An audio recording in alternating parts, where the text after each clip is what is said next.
तुम्हारा लकी समय नहीं चल रहा हो और तुम्हें गुड लकी बनना है तो मस्तक पर सोमवार की सोमवार त्रिपुंड चंदन का लगाना प्रारंभ कर दो, एकदम लकी बन जाओ। ये पक्का। आपका कोई काम अटक रहा है, कोई काम नहीं हो रहा, बहुत परेशान हो गए, बहुत थक गए उस काम के लिए, तो निवेदन करते हैं घी के दिए में काली तिल डालकर सोमवार के दिन शंकर जी के मंदिर के सामने तुम रुका जी का नाम लेकर दिया लगाकर, जिस काम को तुमने दुनिया के आगे कहकर देख लिया, कर देख लिया, नहीं हुआ, उस कार्य को एक बार दिया लगाकर निवेदन कर फिर जाकर देखना, काम आगे बढ़कर ही रहेगा, छूटेगा नहीं। जिस लड़का लड़की का विवाह नहीं होता ना, तो सोमवार के दिन उसको शमी पत्र के नीचे बिठाकर और शमी के वृक्ष के नीचे बिठाकर शमी वृक्ष के जड़ की मिट्टी का तिलक लगाकर हाथ में शमी वृक्ष के हाथ में लड़का या लड़की के हल्दी लगाकर शमी वृक्ष पर छापे लगाकर और वहीं पर उसका मीठा मुंह करा दिया जाता है, तो 3 महीने में विवाह हो जाता है। स्कंद पुराण। केवल एक शिवलिंग की पूजन करने वाला केवल शंकर की पूजन नहीं करता है पार्वती, शिवलिंग की पूजन करने वाला 33 कोटि देवी देवताओं का स्मरण एक शिवलिंग पूजन में कर लेता है। शंकर भगवान के मस्तक पर अपन ये हाथ में जो चंदन लेते हैं, जब चंदन अपन भगवान देवादिदेव महादेव को त्रिपुंड लगाते हैं, कभी लगाया आप लोगों ने? लगाया? तो ये देवादिदेव महादेव को जब अपन त्रिपुंड लगाते हैं तो इस त्रिपुंड में 27 देवी देवताओं का निवास होता है। कितने देवी देवता होते हैं? 27। प्रथम रेखा में 9, दूसरी रेखा में 9 और तीसरी रेखा में 9। जो शिवजी के मस्तक पर प्रथम रेखा होती है, सबसे पहली रेखा, उसमें 9 देवियों का निवास होता है। पार्वती, मेरे मस्तक पर जब दूसरी रेखा कोई खींचता है तो उसमें 9 ग्रह का निवास होता है। और सुनो पार्वती, जब मेरे मस्तक पर कोई तीसरी रेखा खींचता है तो रेखा वो लगाता है और उसके घर में 9 निधि में प्रदान कर देता हूं। प्रथम रेखा में शंकर भगवान कहते हैं 9 देवियों का निवास होता है। त्रिपुंड की दूसरी रेखा में देवादिदेव महादेव कहते हैं 9 ग्रह का निवास होता है। और त्रिपुंड की तीसरी रेखा में 9 निधि का निवास होता है। और ये 9 निधि शिवजी कहते हैं मैं त्रिपुंड लगाने वाले को अपने आप प्रदान कर देता हूं, कोई देता नहीं, मैं स्वयं दे देता हूं।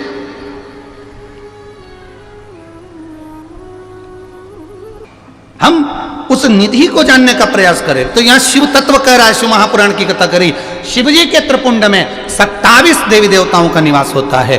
9 देवी, 9 ग्रह और 9 निधि शिव के त्रिपुंड में निवास करती है।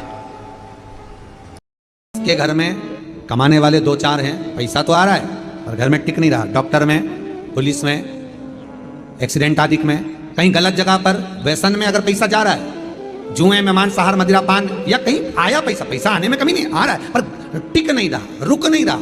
कोई मांगने आ गया, दे दिया, फिर वहां से अपने पास नहीं आ रहा, अपन कह रहे हैं भैया हमारा पैसा लौटा दो, नहीं आ रहा। तो महाराज शिव महापुराण की कथा कहती है, एकादशी के दिन गंगा के जल में मात्र 7 बेलपत्री डालकर, जो नंदीश्वर भगवान अर्थात जो शंकर जी के शिवलिंग के सामने नंदी होता है, उस नंदी के चरण पर गंगा का जल चढ़ाकर बेलपत्री शिव पर समर्पित कर देता है, उसके घर में रुपया रुकना चालू हो जाता है, फिर वो गलत जगह पर नहीं जाता, गलत स्थान पर वो धन जाएगा ही नहीं। बेटा अगर व्यसन में पड़ा हुआ है, मदिरा पान में पड़ा हुआ है, मांसाहार में, जुए आदि में जा रहा है, तुम्हें लग रहा है कि मेरा बेटा गलत मार्ग पर जा रहा है, ये मित्र दोस्ती गलत हो रही है, वो सही जगह पर आ जाए, करना है एकादशी। एक बात अपनी जिंदगी में उतार कर रखिएगा, कभी अगर जिंदगी में कहीं अटकलियों में पड़ रहे हो, कहीं तुम्हें ऐसा लग रहा है कि मैं बहुत अटकलियों से निकल रहा हूं, एक समस्या पूर्ण होती है, दूसरी समस्या पड़ जाती है, दूसरी समस्या पूर्ण होती है, तीसरी समस्या पड़ जाती है, तीसरी समस्या पूर्ण होती है, चौथी पड़ जाती है। तो एक काम जरूर करना कि बेलपत्री के वृक्ष के नीचे, बेलपत्री की जड़ में लाल चंदन का पानी 1 लोटा प्रत्येक सोमवार को चढ़ाना प्रारंभ कर दीजिए। अपने आप अटकलें सुलझना। एक बात अपनी, शंकर का शिवलिंग, जलाधारी, जल बहने का स्थान, एक बेलपत्री जिसका डंडी का मुख जलधार बहने वाले स्थान पर हो, एक दुर्वा जिसका डंडी का भाग जल बहने वाले स्थान पर हो। कर्ण घंटेश्वर भगवान जो काशी में विराजते हैं, पहला जल जहाँ जल बहता है उसकी साक्षी में, दूसरा और तीसरा 3 स्थान पर खड़े होकर कर्ण घंटेश्वर महादेव के नाम से अगर जल चढ़ाकर उस जल का आचमन, जिसका विवेक काम नहीं कर रहा है, कोई बच्चा मानसिक विकलांग है, बुद्धि काम नहीं कर रही है, डॉक्टर ने कह दिया ये कोमा में चला गया है, वेंटिलेटर पर पड़ा हुआ है और विवेक काम नहीं कर रहा है, तो डॉक्टर का इलाज तो करवाओ, क्योंकि डॉक्टर शंकर का एक रूप है। जो दवाई दे वो भी खिलाओ, पर साथ में कर्ण घंटेश्वर का जल भी, उसका नाम लेकर चढ़ाकर वो जल भी अगर उसको आचमन कराया जाएगा तो जल्दी से जल्दी विवेक काम करना प्रारंभ करेगा। और अगर मिर्गी का दौरा आ रहा होगा तो वो मिर्गी का दौरा धीरे धीरे बंद होता चलेगा। कर्ण घंटेश्वर महादेव। तकलीफों में अगर घिर जाओ, तकलीफें आ जाएं, कष्ट आ जाए, तकलीफें जिस दिन तुम्हारे भीतर बहुत ज्यादा मात्रा में आ जाए, उस दिन 3 बेलपत्र, एक बेलपत्र में पीला चंदन, बीच वाली पत्ती। जिस दिन तुम्हें लगे कि मैं बहुत दुखी चल रही हूं और मेरा काम हो ही नहीं रहा, बहुत तकलीफ की जिंदगी चल रही है, कोई हाथ पकड़ने वाला नहीं है, कोई संभालने वाला नहीं है और बहुत तकलीफ हो, उस समय पर एक बेलपत्री के बीच वाली पत्ती पर पीला चंदन, दूसरी पत्ती पर लाल चंदन और तीसरी पत्ती पर 11 चावल गीले, पानी में उसको थोड़ा सा भिगो लें या धो लें, 11 चावल गीले शिव जी की उस पत्ती पर रखिए। सबसे पहला पीला चंदन का बेलपत्र, दूसरे नंबर पर लाल चंदन का बेलपत्र, तीसरे नंबर पर जो 11 चावल आपने धोकर रखे हैं वो हाथ की हथेली में रखना है और हाथ की हथेली में रखकर अपनी कामना कर कर भगवान शंकर से विनय कर कर पंचाक्षर मंत्र नमः शिवाय या षडाक्षर मंत्र ओम नमः शिवाय या श्री शिवाय नमस्तुभ्यम बोलकर उस बेलपत्र पर सीधे हाथ में रखकर उल्टे हाथ का स्पर्श कर कर बाबा से अपने मन के भाव कहकर शंकर के शिवलिंग पर उसे समर्पित कर दीजिए। 1 ही लोटा जल, जहां से जल बहता है अशोक सुंदरी वाली जगह, 1 ही लोटा जल जहां से जल बहता है उस जल बहने वाली जगह पर 3 बार उस जल को अपनी कामना कर कर श्री शिवाय नमस्तुभ्यम या पंचाक्षर मंत्र या षडाक्षर मंत्र बोलकर 3 बार उस स्थान पर गिरा दीजिए। गिराने के बाद में बाबा से विनय कर कर अक्षत वाली जो बेलपत्र है, एक बेलपत्र और एक अक्षत उसमें से अपने लिए लेकर आ जाओ। उसको 2 महीना 3 महीना अपने घर में रखिए। जितना भी दुख है धीरे धीरे बाबा समाप्त कर कर खुशियां घर में लेकर आता ही। मान लो कोई काम है आपका और आपका वो काम नहीं हो रहा, आपने पूरा प्रयास कर लिया, बहुत मेहनत कर ली और वो काम यदि आपका नहीं हो रहा, तो एक नियम बनाओ, 5 सोमवार, 5 बेलपत्र, 5 चावल का दाना, 5 कनेर का पुष्प पीला,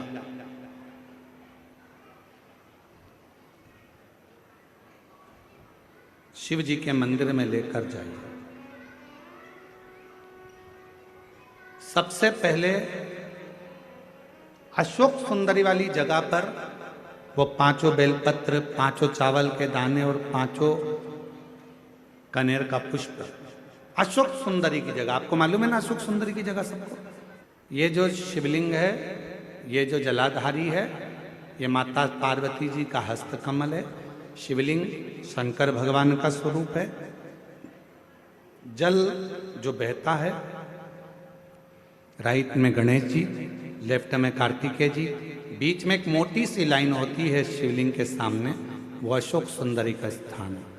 शिवलिंग के ठीक ऊपर भगवान शंकर जी का जो जल बूंद बूंद गिरता है, वो भगवान शंकर जी की 5 बेटियां जया, विषहरा, शामली बारी, दौतली और देव है। इस स्थान पर आप जो भी 5 बेलपत्र, 5 चावल का दाना, 5 कनेर का पुष्प लेकर गए हो, यहाँ समर्पित करो। शिव जी से प्रार्थना करो, बाबा मेरा ये काम है, हो नहीं रहा। यही सामग्री को उठाकर शंकर भगवान के शिवलिंग पर समर्पित करो। बाबा से प्रार्थना कर कर बाबा इसको स्वीकार करना। जैसे अशोक सुंदरी की बात को आप स्वीकार करते हो, वैसे ही अशोक सुंदरी की बात को स्वीकार कर कर मेरी झोली भरना। 5 सोमवार बाबा के मंदिर में जाकर ये प्रयास करना प्रारंभ करो, ये कार्य करना प्रारंभ करो। मेरा देव अधिदेव महादेव जो कार्य अटक रहा है उसको पूर्ण तरह से कर ही दे। एग्जाम का टाइम आए तब एक बेलपत्री पर शहद लगाकर शिव को लगाकर चले जाना, उस पर विश्वास कर कर कि मैंने जो याद किया है वो पूरा लिख कर आऊंगी।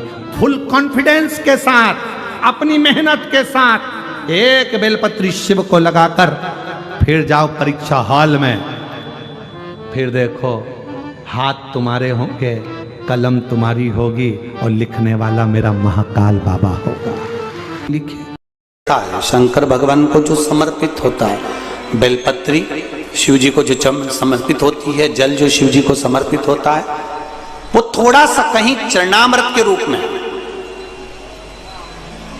थोड़ा सा कुछ पंचामृत के रूप में देवराज नाम के ब्राह्मण को भी प्राप्त हो गया। बहुत अंतर है महाराज। देवराज नाम के ब्राह्मण ने वो चरणामृत, वो पंचामृत जो द्वार पर मिल रहा था शिव मंदिर के, उसको लिया जरूर है पर उसको पान नहीं करा, उसको छोड़ दिया गया, एकांत में कहीं ले जाकर उसको डाल दिया गया। अब जरा ध्यान देना, कितना कितना हमारे यहाँ शास्त्र कह रहा है कि मान लो आपके सामने सांवरिया जी का प्रसाद आ गया, नाथ द्वारा का प्रसाद आ गया, बद्रीनाथ का प्रसाद आ गया, द्वारका जी का प्रसाद आ गया, तिरुपति का प्रसाद आ गया, या 12 ज्योतिर्लिंग में से किसी ज्योतिर्लिंग का प्रसाद आ गया, और मान लो आपका व्रत है और आप वो प्रसाद नहीं ग्रहण कर सकते, तो फिर क्या करोगे? शिव महापुराण की कथा कहती है उसको हाथ में लेकर मस्तक से लगाकर भले आप दूसरे को प्रदान कर दो, पर प्रसाद अगर तुम्हारे पास में आया है तो उसका स्पर्श जरूर करिए। उस स्पर्श मात्र से भी आपको सुख का अनुभव होगा, मात्र स्पर्श मात्र से। और चलो सहज भाषा में, शिव मंदिर के बाहर आ रहे हो, शंकर की चौखट से बाहर आ रहे हो, शंकर भगवान के द्वार से बाहर आ रहे हो, पीछे पलट कर देख लिया, ठीक है। नहीं पलट कर देखा तो देहली पर भी अगर आपने हाथ फेर लिया और द्वार पर भी यदि आप हाथ फेर कर हृदय से लगाकर, मस्तक से लगाकर वापिस आ भी जाते हो, तो उसमें भी प्रसाद का ही फल प्राप्त होता है। शिव की चौखट पे प्रसाद का फल मिल जाता है। शंभु शरणे। श्रीमद् भागवत, आत्मदेव नाम का ब्राह्मण जिसकी पत्नी को संतान नहीं है, आत्मदेव नाम का ब्राह्मण अपने प्राणों को त्यागने गया, ये श्रीमद् भागवत कहती है।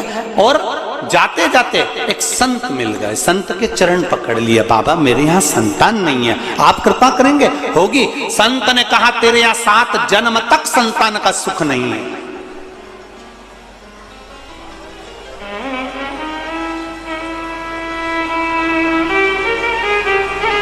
तेरे यहां 7 जन्म तक संतान का सुख नहीं है। अब देखिए प्रसाद में क्या बल होता है, जरा विचार करिएगा जरा। तेरे यहां 7 जन्म तक संतान का सुख नहीं है।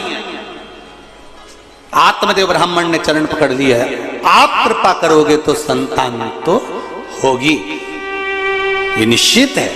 आप अगर करुणा करेंगे, आप दया करेंगे तो मुझे संतान प्राप्त होगी, ये निश्चितता है। आप कृपा करिए। कहा मेरे पास आपको देने के लिए कुछ भी नहीं है। तब आत्मदेव नाम के ब्राह्मण ने कहा, संत की जो झोली होती है वो खाली नहीं होती है। उस झोली में संत के पास भले कुछ ना हो, पर वो झोली में कुछ ना कुछ भरा जरूर होता है। मैं जानता हूं आपकी झोली में जरूर कुछ होगा और आप मुझे प्रदान करेंगे, ये निश्चित है, आप मुझे देंगे। देखिए, अब होता है कोई कोई आपको, कई लोग मिलेंगे जो आशीर्वाद भी दे देंगे, कई लोग मिलेंगे जो आपको बेल भभूति भी दे देंगे, कई लोग मिलेंगे जो आपको बहुत कुछ अपने पास से निकालकर आनंद की कोई वस्तु भी दे देंगे।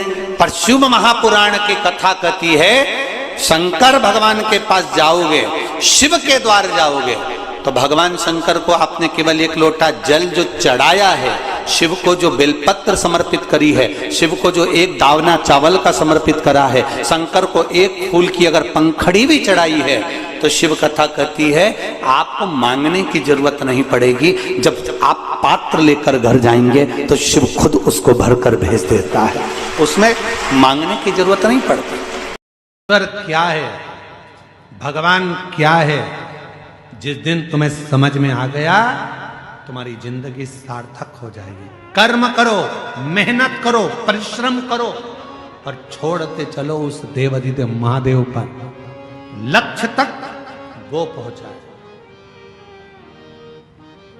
आज का पढ़ा लिखा जमाना है, जरा सा थोड़ा सा लोग पढ़ लेते हैं तो कहते हैं हम ईश्वर को नहीं मानेंगे, हम भगवान को नहीं मानेंगे।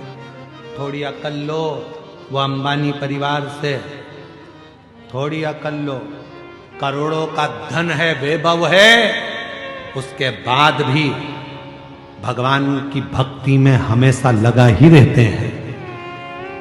थोड़ी अकल लो वो बिरला परिवार से, थोड़ी अकल लो किसी अच्छे अच्छे आनंद करने वाले विद्वज्जनों से। थोड़ा सा पढ़ लिए, भगवान को नकार दिया, हम नहीं मानते, हम डॉक्टर बन गए, हम ये बन गए, हम कलेक्टर बन गए, हम ये बन गए, हम परमात्मा को नहीं मानते। मत मानो। जब बीमार पड़ोगे, एक दिन कुर्सी से नीचे उतरोगे, कोई नहीं पूछेगा, तब कमरे में पड़े रहोगे, कोई नहीं पूछने वाला, तब याद आएगा भगवान कौन सा कर्म दंड किया था, भुगता रहा है, जल्दी से ले जा। तब याद आएगा कि ईश्वर क्या होता है। हम नहीं मानते परमात्मा को, हम नहीं मानते भोलेनाथ को, हम नहीं मानते भगवान को। बस थोड़ी सी अध्ययन कर लिया तो सोचा भगवान है ही नहीं, हम कर रहे हैं वो ही सब करेंगे, हम ये करेंगे, हम वो करेंगे। एक बार किसी ने हमको न्यूज चैनल वालों ने बुलाया, बोलते आप साइंस को नहीं मानते? हमने कहा पूरा मानते, पूरा मानते।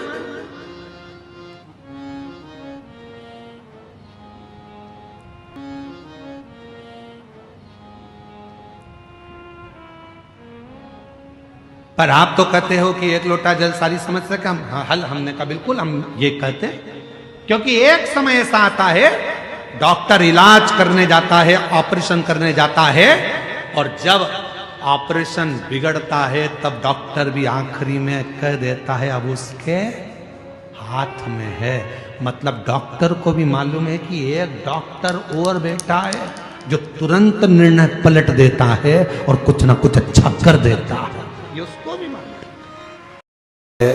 मान लो कर्जा बढ़ गया है, 5 लाख, 7 लाख, 3 लाख, 4 लाख, 2 लाख, कोई भी थोड़ा सा भी कर्जा अगर मस्तक पर है, माथे पर है, तो शिव जी की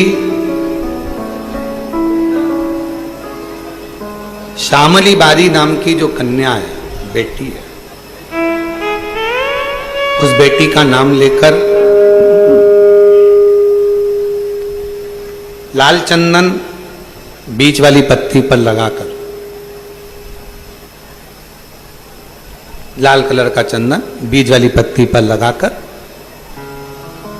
भगवान शंकर के ऊपर जहां भी तुम बैठे हो डंडी का मुख अपनी ओर करते हुए शिवलिंग पर समर्पित करो। उसी बेलपत्र को वापस उठा लें, एक रात्रि तक अपने घर पर रखें, दूसरे दिन प्रातः में पुनः उस बेलपत्र का विसर्जन करें। विसर्जन करते समय आपके ऊपर कितना कर्जा है, कितना कर्जा आपके ऊपर है, उसका स्मरण करते हुए, शिव जी से विनय करते हुए और अपनी मेहनत को 4 गुना करो, अपने कार्य को बढ़ाओ। दुकान हो, नौकरी हो, सर्विस हो, बिजनेस हो या कोई भी कार्य कर रहे हो उसको लगनता से करना प्रारंभ करो। धीरे धीरे मेरा भोले बाबा आपका हाथ पकड़ेगा और कर्जे से मुक्त जरूर करेगा। हर हर महादेव, श्री शिवाय नमस्तुभम। पूजनीय गुरु जी द्वारा बताए गए 15 दिसंबर सोमवार को सफलता एकादशी है। सोमवार का दिन है। विशेष कथाएं, उपाय और महत्व, विवाह के बारे में और कार्य सिद्ध हो जाए सभी के बारे में उपाय बताए गए, तो अवश्य सुने। और त्रिपुट की 3 लकीर के बारे में ज़रूर बताया गया है पूजनीय गुरु जी, तो आप अवश्य सुने ये कथा। और अगर ये वीडियो अच्छी लगी है तो विनायक डेली डायरी को लाइक और शेयर करना और सब्सक्राइबर करना तो बिल्कुल ना भूलें। हर हर महादेव।